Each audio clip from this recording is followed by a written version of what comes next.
All right, what's up, everybody? This is Cody, aka DFS Prodigy, coming to you live, breaking down this upcoming 2021 Open Championship. Obviously, this is a huge week. It's a majors week, so players are going to be more involved, given that it's a major, like I said, compared to non-major, aka Brooks. So, how's it going, fellas? Talk to me about this course and how you feel about it.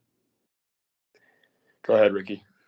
Yeah, so tough course. Rose St. George is right on the coast there. So before you lock your lineups, check the weather because it can change in a heartbeat. As of right now, the wind's not looking too bad. There's no rain.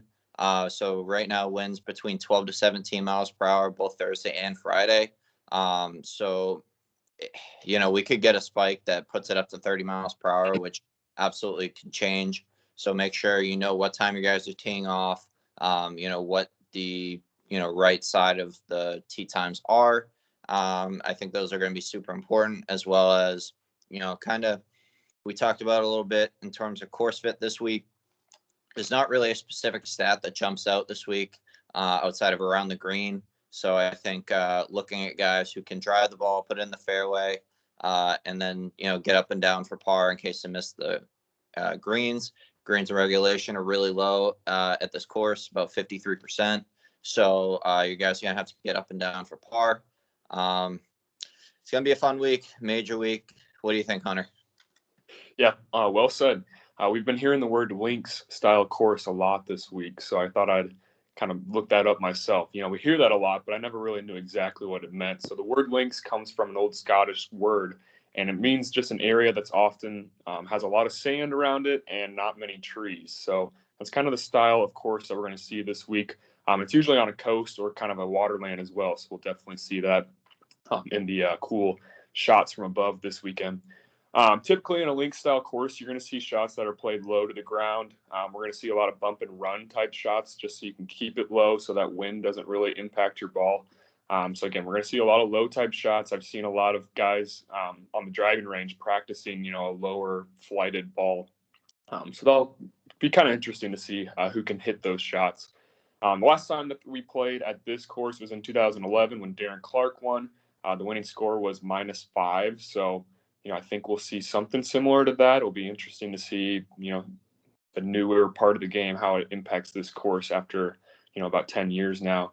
The fairways are filled with large mounds. They're basically, hills that are almost taller than you at the bottom of them. They're going to require golfers to hit a really weird second shot at a weird angle, whether it's, at the top of the hill, the side of the hill. You're rarely going to get a flat lie. There's also bunkers throughout the fairway that are so deep that if you have a bad lie in the bunker, kind of towards the wall of it, you're almost guaranteed a bogey at least. So you're gonna have to really avoid those bunkers.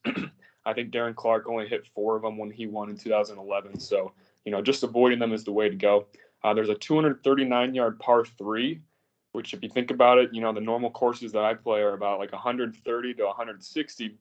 If you don't have the wind at your back, good luck trying to choose what club to use. So it'll be interesting to see if anyone pulls driver out, if the wind is really going in their face to try and keep that ball low or not. It'll be interesting. So it's kind of my long approach there to the course. I think you're right, though. Around the green is going to be big.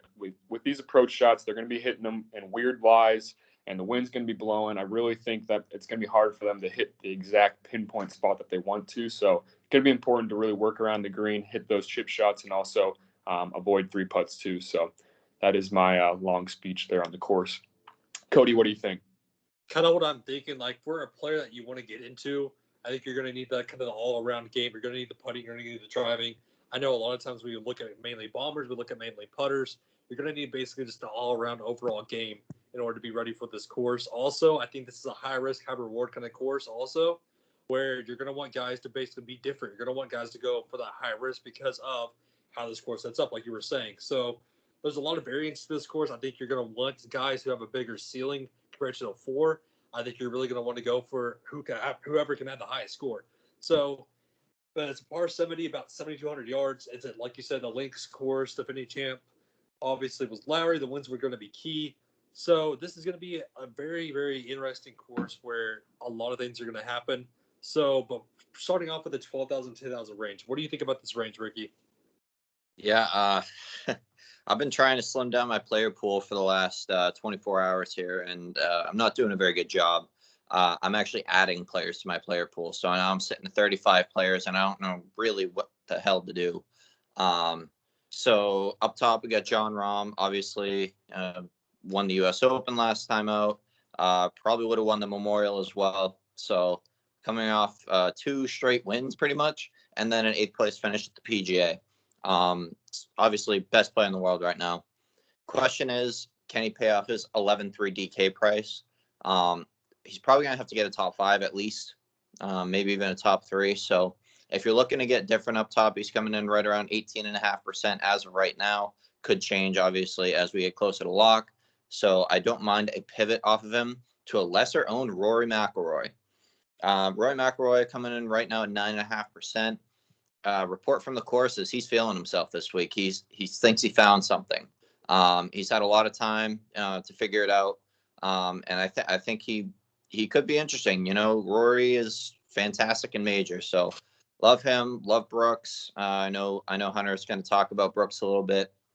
TJ, interesting as a pivot, but just for him to pay 10.4, I don't really like it too much. And then Xander, who generally is the major chalk, is not the chalk as of right now, coming at 14% at 10K. Really like Xander for his top 10 ability.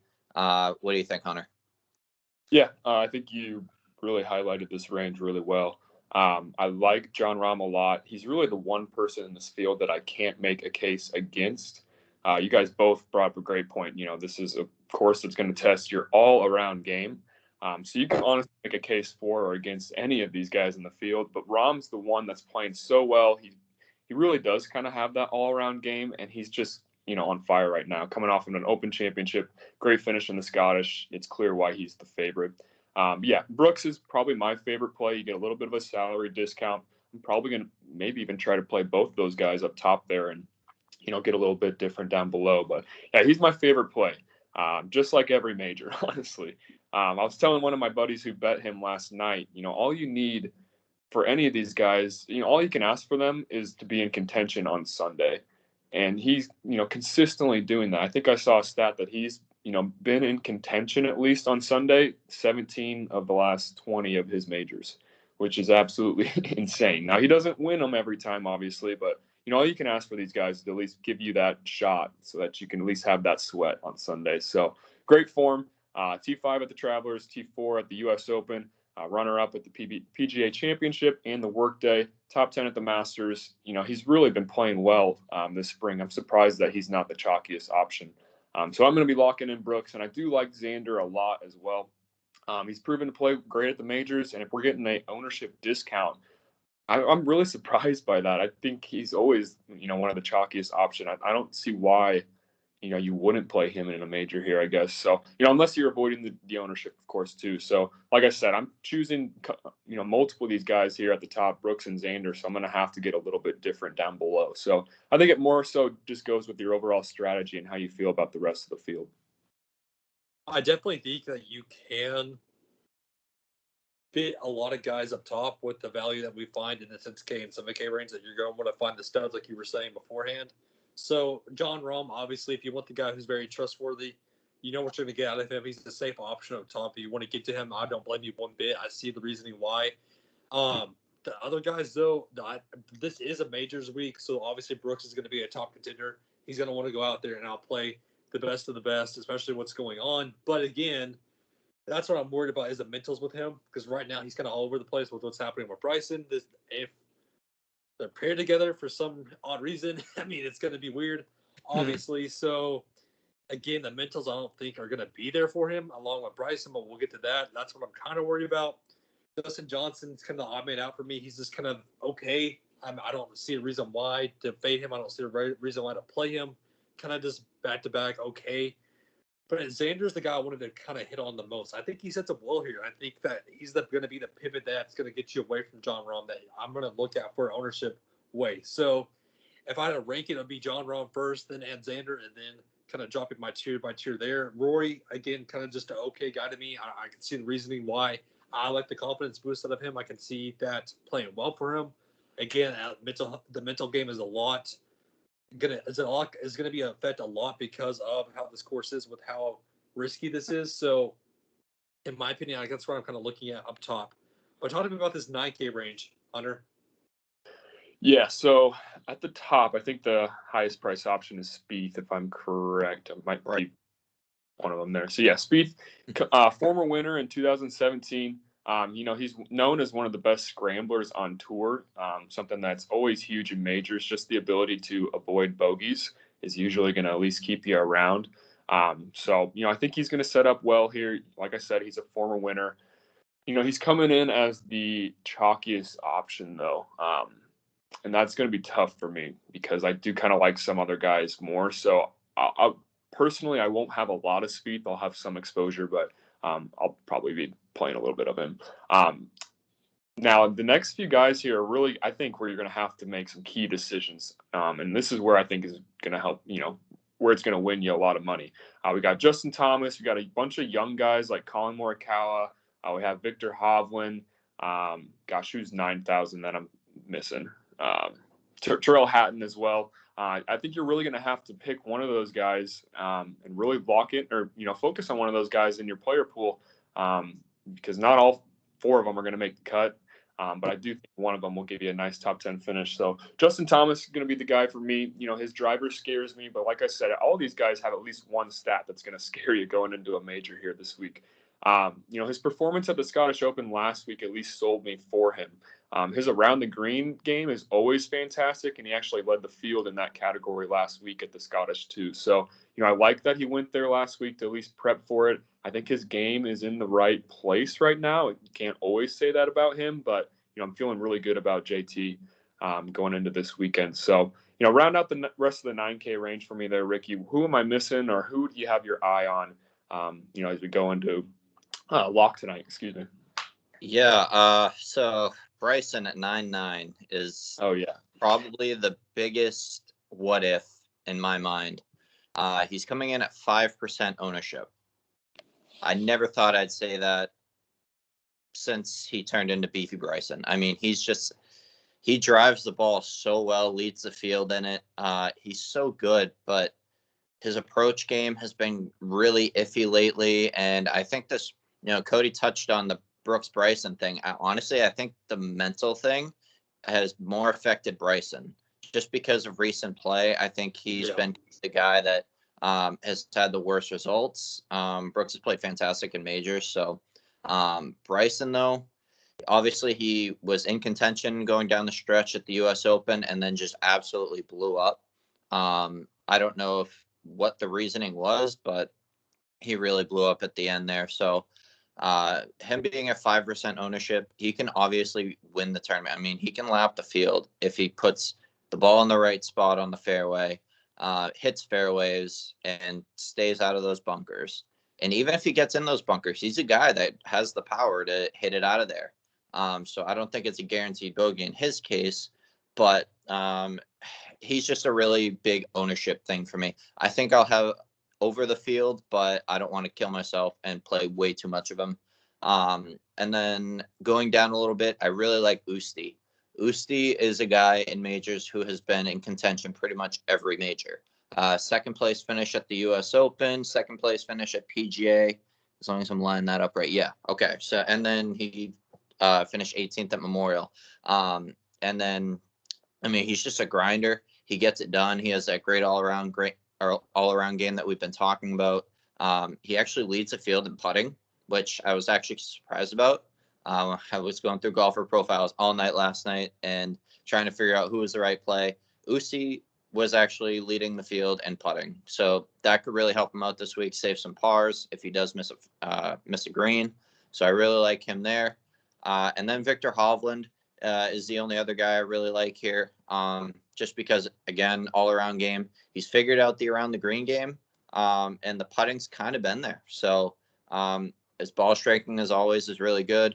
Obviously, he had the withdraw at the U.S. Open because he got sand in his eye. Not really his fault. Whatever. Wouldn't have won the golf tournament anyway, but I don't mind Hovland here as a lower-owned pivot. What do you think, Cody? What do y'all think of Colin Morikawa? Nope. No? No, it just since I heard the report about him not being super confident in his irons this week, I had to go off just because his short game is not good enough for him to get saved if his irons are off. Can't do it. Yeah, I'm probably leaning more towards Victor Hovland. Just he's got the Euro experience. He's playing a little bit better. And yeah, you're right. That quote from I try not to get too scared from those kind of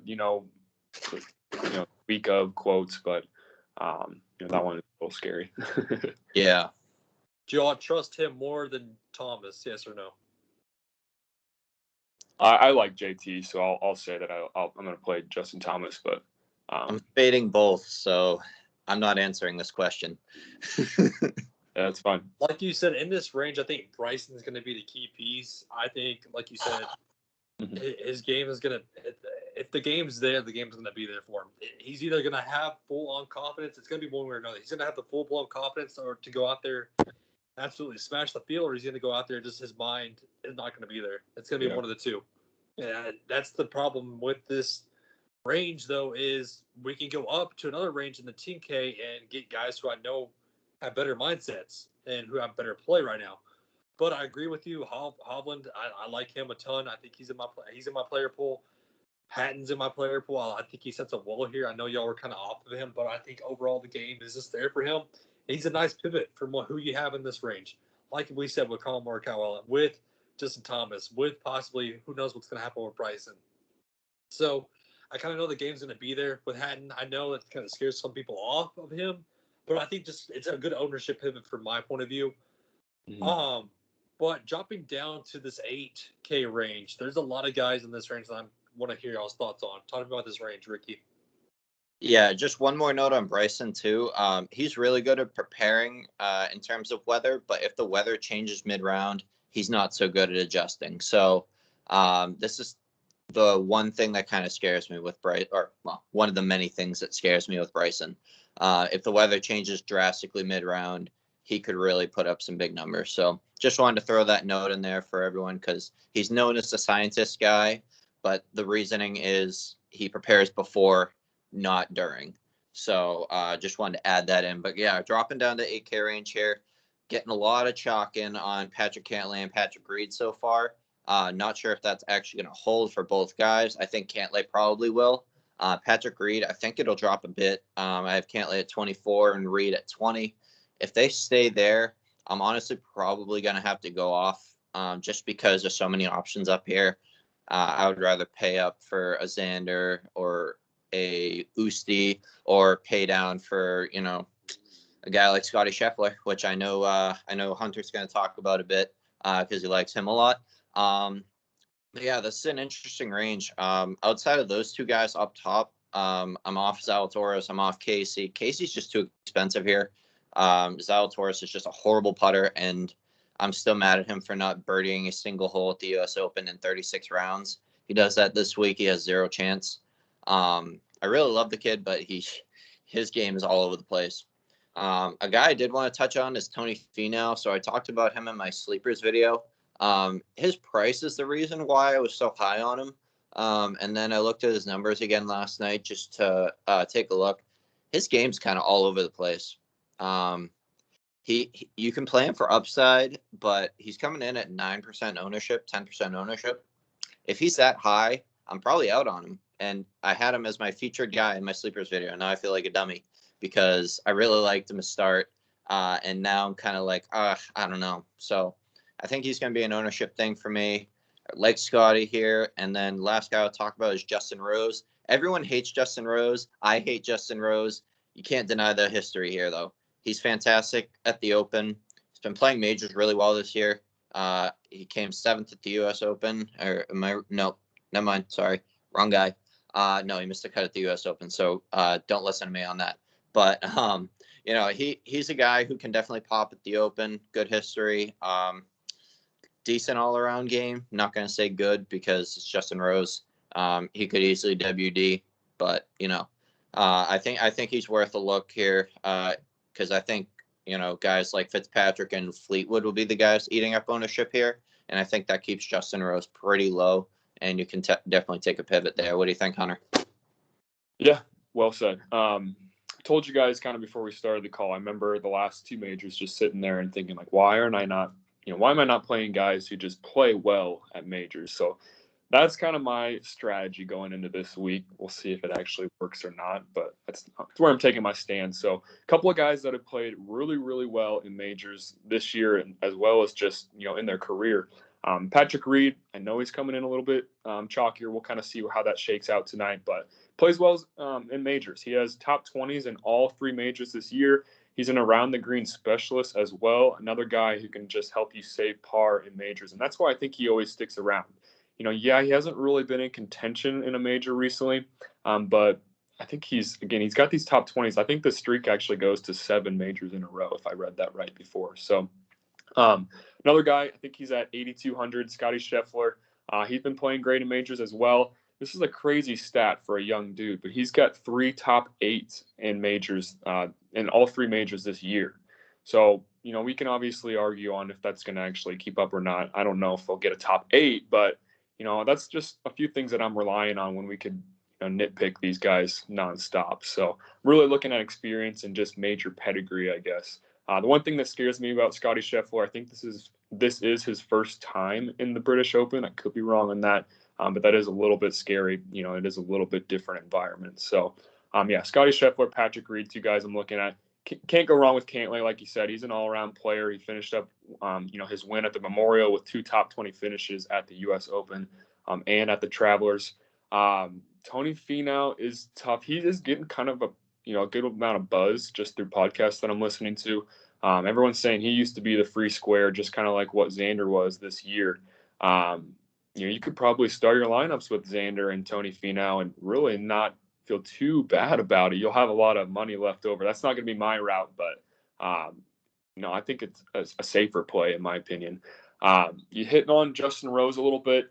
His great finishes this year were when he putted like better than the entire field. So that is a little bit scary, but yeah, you're right. He does have the history here. And I think that's kind of given his ownership a little bit of a boost this week. But yeah, I don't have too many plays that I love here. I guess Tommy Fleetwood is another guy that's getting some buzz. I'm going to have a little bit of Tommy Fleetwood shares just because he tends to play a little bit better in majors and he plays better over on the Euro Tour, but not going to be too overweight on him. Cody, what do you think? Anyone else in this 8K range that you would like to fade or anyone that you love there? Are you not talking about Adam Scott right here? Because Scott's burned me in multiple majors this year. The putting's there for me now. He ranks 19th in putting, the strokes gained. So, the putting's finally there. He's been eating that from his game. I think he's a sleeper at this price tag. Yeah. I just feel like he doesn't have a lot of upside. That's the only reason I don't have him. I think the upside's more so there for him than a couple guys in this range. Yeah, that's fair. I don't disagree. What do y'all think about Webb? Not for me. Yeah. Talk to me out of him because I see this as a bounce out spot. So, well, all right. Here's the thing for Webb is recent form has been monkey doo-doo. Missed those last 2 cuts. The only time he made a cut in his last 3 events was 30th at the PGA. The neck injury obviously seems to be bothering him quite a bit. He missed the cut at the U.S. And then I think the next weekend he was at the Travelers. And that's when I thought, I was like, that's a great bounce back spot for him, kind of an easier tournament, place that he's played, a lot before. I think it was Travelers. And he missed the cut there. So that's kind of my thing.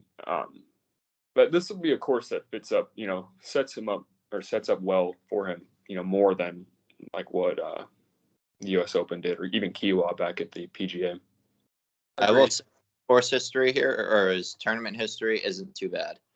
He's got a lot of mid finishes, and then he had a 12th place finish in 2018, but he hasn't missed a cut at least since before 2015, which is on my screen. A lot of top 40s. Literally, he has 4 finishes between 30 and 40, and then the 12th. So I don't know about his upside here, but he might make the cut. Just I don't know how his. I think this is a good bounce back spot where he gains his confidence back. But does he have the confidence to start? That's the question. Do you trust him more than Bryson? Yes or no? Based on the mentals. Jesus Christ. Why are you giving me this? I don't like it. Honestly, just for upside, I would say Bryson. But based on the floor, who do you like more? Neither. Yeah. Probably Webb, honestly. I would have to say Webb. Yeah. I think, like I said, I think if the confidence gets there, I think the ownership is going to be dead set on nobody's going to want to play Webb. I mean, I'd rather play him than a Chalky Cantley or Casey. Yeah, he's coming in at 8% right now, so it's pretty low. This is a high risk. You're going to have to be different. This is a high risk, high reward sort of course. Is what I'm trying to get at. Yeah, you may have just talked me into Webb, and I hate it. Cody, I'm trying to slim best, obviously. Player pool, bro. You're making it bigger, bro. What I do best, I talk people into. Come on, man. It's a high risk. You're gonna have to be different. You're gonna have to be different somewhere. What's his ownership ads? If it's like sub 5, I mean 8%. Okay. That's like literally exactly where I expected it to be too. Yeah. So, but I agree with you on Scheffler. I don't mind Scheffler. Now we know what's going to happen there with him. He's just a normal cash option. Obviously, if you want to play him. I'm not going to talk you out of it. Casey, I think he can do well here, but the experience is not the greatest, so that's where I'm just kind of meh. Like we talked about Webb, Adam Scott, we talked about Reed. Y'all talked about Reed earlier. I mean, Reed's the ownership's coming in hot on him, which is surprising, but this is majors. So, but dropping down to my two favorite ranges. I love this 7K range. I mean, of course, there's a lot of guys I'm going to talk about here. Well, obviously, we'll get to Berger in a second, but Homa and the Open Championship, I wanted to play him, but I don't think he's going to do well here. I think this is the week I'm kind of fading him. Grace is in play along with Harris English. I like both of those guys. Is this a Ricky Fowler week? I think so. I think, again, the mentals are there. I think he can definitely set up the course well here. Palmer and Stink, both are looking to be low owned. I love down here also. Those are two pivots I'm going to get at. Noren has picked up his game, and the experience here is great. I mean, he's a guy that I'm locking and loading almost here. Leishman's a GPP option. So there's a lot of guys out here that I want to get y'all's thoughts on. I mean, Danny Willett at 7-1. Molinari at 7-4. There's a lot of guys in this range I like. So what do you like in this range, Hunter? Yeah, you listed off some good names. This is where I'm going to have to really get different. So I might have crazy names. We'll see. I'll kind of talk about it more later today, but quick pivot here. If you want to win a GPP, your collective ownership needs to be around like 60 to 70%. So if you add up all the ownership in your lineup, it really can't be much higher than even 80%. You're just not going to win a GPP doing that. So kind of know what your strategy is. If you're just trying to cash, or try to, min cash, that's fine. You can play chalky dudes, but you need some lower ownership guys. Freaking cat. Can we ask the cat who wins this week? Yeah, we'll see if he comes back over here. I just choked him out, so we'll see. All right. So some Euro guys here that I'm kind of liking in this spot. Fitzpatrick probably going to gain some ownership after his finish at the Scottish last week, which kind of sucks. Coming off of a T2 last week, he has a bunch of top 10s in his last 10 starts as well. If you just pull up his game log, it's kind of volatile as well. But he's playing on his, like I said, in his home tour here. I think he'll set up really well. A couple of other Euro Tour guys, I'm curious on what their ownership's going to come at. Butcher the name, but Bez or Bezaid, Christian Bezadenhout. I'm not going to say that right. Bezadenhout. There we go. Bez, yeah. Easy. Fun. He's got a great game here as well. I think he's a really great short game specialist, and he makes a lot of cuts too. He performs, well enough in majors to get you there. Robbie McIntyre is great off the tee. Hits it long, hits it straight. I think he will set up well here. Harris English, another great name. I think he's going to have some ownership too, as well as Brendan Grace. Harris English has 2 wins on tour this season and has, decent, experience here as well. So, 7,300, I think he was. I think he's a really solid option. You mentioned Alex Noren. I think he has 3 made cuts in a row here. I don't have this pulled up in front of me, so I'm just kind of speaking. But yeah, I think there's a bunch of good options here. Like I said, this is going to be where I'm going to have to get a little bit different. Some guys that I'm considering right now are Jason Day. Hold your bomb. Jason Day, Mark Leishman, even Sergio Garcia. I mean, like I said, if I'm playing Brooks and Xander up top, I cannot be, forcing Brendan Grace and Harris English into my line as well. So, like I said, really know what your strategy is going into the week, and it's important to understand where your ownership may lie. Ricky, who are your favorite guys in the 7K range? Yeah, so I love how you touched on Fitzy. I think he's fantastic. Again, I don't know why I feature him in my sleepers video because he's 17% owned right now. Not really much of a sleeper, but I thought he would come in a little lower. I really like him here. Third in the field and off the tee, which is interesting. I was really surprised by that. He's only behind Rom and Bryson, ahead of DJ even. So I was surprised to see that. So definitely can gain it off the tee. Really good putter. Short game's good. Shane Lowry, defending champ, had 4 missed cuts at the Open and then just decided last year, hey, fuck it, let me win. So he's interesting. His approach game's been awesome. Rest of the game's just been mediocre. So if he gets hot irons, he can definitely compete. Otherwise, he's just a meh for me. Going down a little bit, name that I haven't heard a lot this week, though he is coming in at 10% ownership, is Abe Answer. He doesn't have great course or tournament history here. I keep saying course history, and it's a rota, so I'm just going to say tournament history. Missed his previous 2 cuts, but Shane Lowry missed 4 in a row and then 1. So I don't know how much to weigh tournament history here since it's such a rotation. Finished 8th at the PGA, which honestly is kind of the closest course comp in terms of PGA courses. Obviously, it's not links style, but just windy course, on the coast. That's kind of where I'm drawing that from. So Answer's interesting here. He's good off the tee. Short game putting's fine. Around the green game's not so great, but if he puts himself in a good spot, I think he can grind it out. One name that popped to me last night was Mr. Phil Mickelson. Coming in at 3% ownership right now. I wish he was a little lower in salary, but I think he has the all-around game that we're talking about here. He's kind of found his irons. Obviously, we know he's a short game specialist, and his driver's been fine. So I think Phil is kind of an interesting pivot here in the 7K range. Like I say, 3% ownership. I'm probably going to have to take a shot on Phil quite a bit here in a major, especially when the course history's there. He's played this tournament a ton. And last time out, he actually, am I reading this right, that he finished, oh no, he missed the cut last time out. I was reading the guy above him. Hunter, you talked Seabez. I like Seabez a lot. Just the driver's kind of scary to me, but he can definitely save that in a short game. I'm not on Ricky Fowler just because I always get him wrong, so I'll let you guys have him this week. I'm going to stay off. Another guy that we haven't talked about, Matt Wallace. Matt Wallace plays tough courses really well.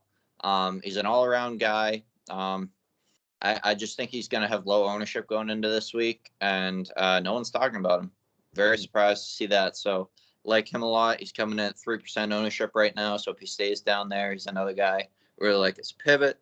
And then Guido. Guido's going to be popular. But he's played the Euro Tour pretty much all year except for like the last, 5 events. So he should be set up really good here. He's got great irons. We don't have a lot on him, but from what we've seen, he's been pretty solid. What do you think, Cody? Yeah, that's where I'm kind of looking at is in that range. And then talking about the main person that we obviously need to hit on, Daniel Berger. What are y'all's thoughts on him? I'm probably not going to play him. I don't know. I guess I don't have a great reason. He's coming off of, a decent finish at the John Deere Classic last week. Nothing to really, feel excited about. But that's probably going to be why his ownership's not the highest. It's not like he's coming in scorching hot by any means. Yes, he is probably severely underpriced. He probably should be about 8K or so or higher. But it's not like he has, outstanding major pedigree, I guess. I could be wrong on that. I don't know. I think I just like some other guys better that have been, playing in the Scottish last week, that have been prepping, you know, not that he hasn't been prepping, but, he's flying in from Des Moines, Iowa, 4 or 5 days before this event, and it's going to be on a completely different time schedule. So that's kind of nitpicking a little bit, but it's just not for me, I guess. Yeah, so he's coming in at about 11% ownership, which is a bit lower than I expected. But tournament history here, missed 2 out of 3 cuts in the last 4 years. The only time he made the cut, finished 27th. 27th will do it at this price. So, if we can get it there, it's good. Finished 7th at the U.S. Open, and then made the cut at PGA and made zero noise after that. So with Berger, he has the all-around game that we're talking about.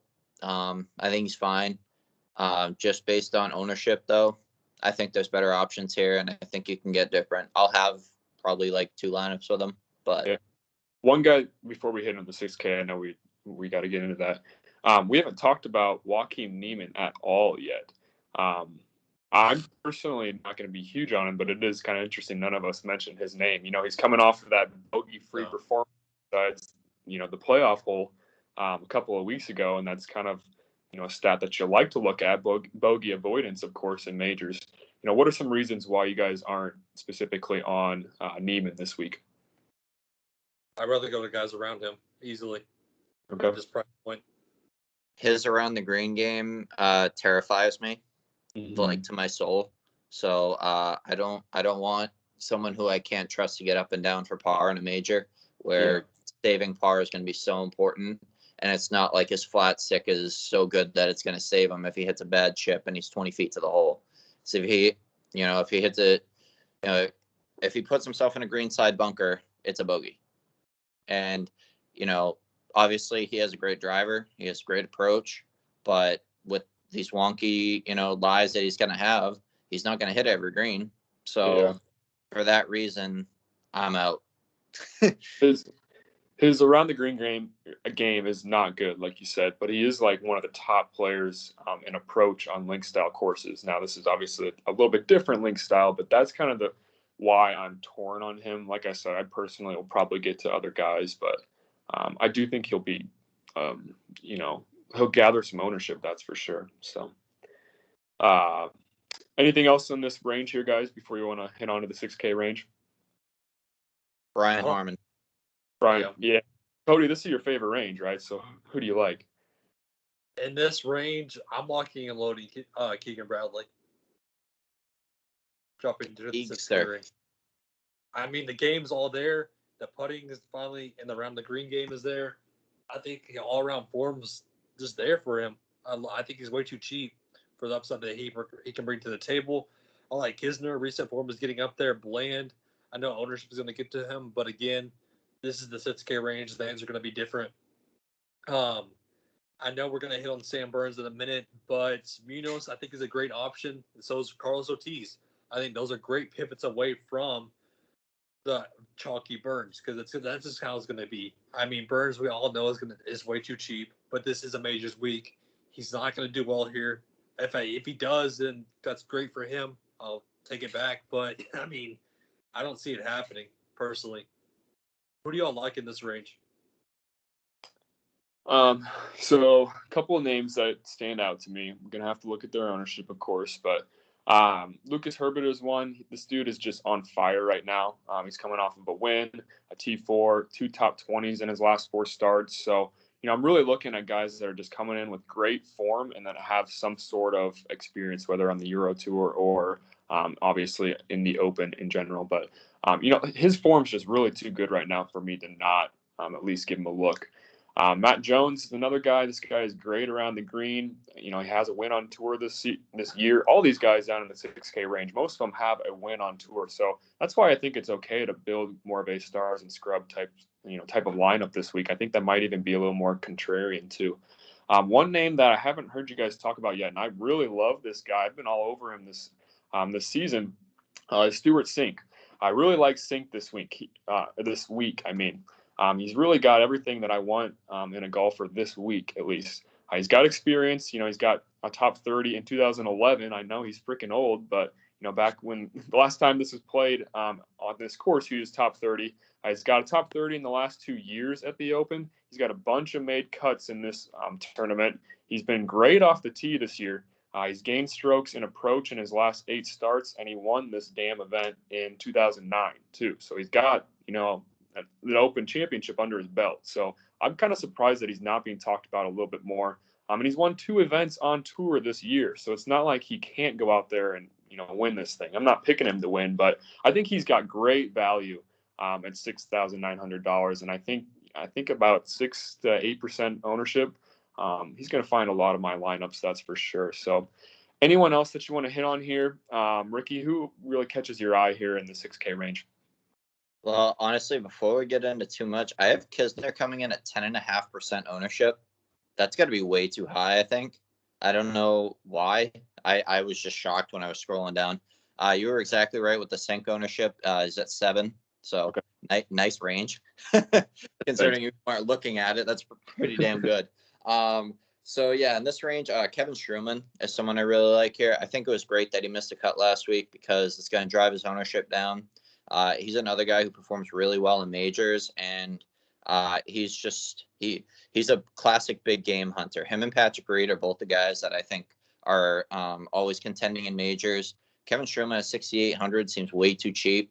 I was looking at his stats last night, and last week was a complete outlier. He lost off the tee, and I want to say lost like 3 strokes putting, which he hasn't done since like 2019. So I'm not going to hold that start against him. I'm actually glad it happened because his ownership right now is 3.5%. So Kevin Struman looks pretty damn good to me. And then going down further, I love the Gucci Mane, 6,600. He's got a great all-around game outside of the driver. Obviously, if he puts himself in some bad spots, he's going to miss, but he's 6,600 for a reason. He's made last 13 out of 14 cuts.